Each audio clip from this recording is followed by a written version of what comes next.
আসসালামু আলাইকুম।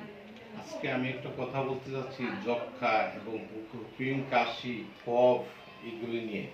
কিন্তু এগুলি আমাদের সাধারণত সবারই হয়ে থাকে।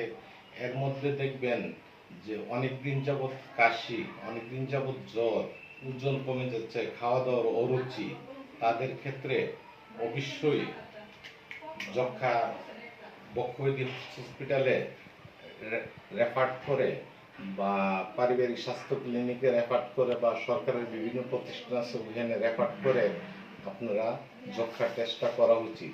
আবার এরকমও হয় অনেক সময় ধরেন আপনি হাতের মধ্যে একটা গা বা গাড়ির মধ্যে একটা গা অথবা পায়ের মধ্যে একটা গা, এটা কোনো অবস্থাতেই কমতেছে না। ওই অবস্থায় কিন্তু আপনারা যক্ষ্মা ট্রিটমেন্টটা নিলে যদি যক্ষ্মা ধরা পড়ে তাহলে আপনারা এটাকে মানে ওষুধ খেলে দেখবেন ওই গাও শুকিয়ে গেছে, যক্ষ্মাও ভালো হয়ে গেছে। এবং যক্ষ্মার জন্য আরো কিছু পরামর্শ আছে, আমি সামনের ভিডিওতে আপনাদেরকে অবশ্যই সাপোর্ট করব।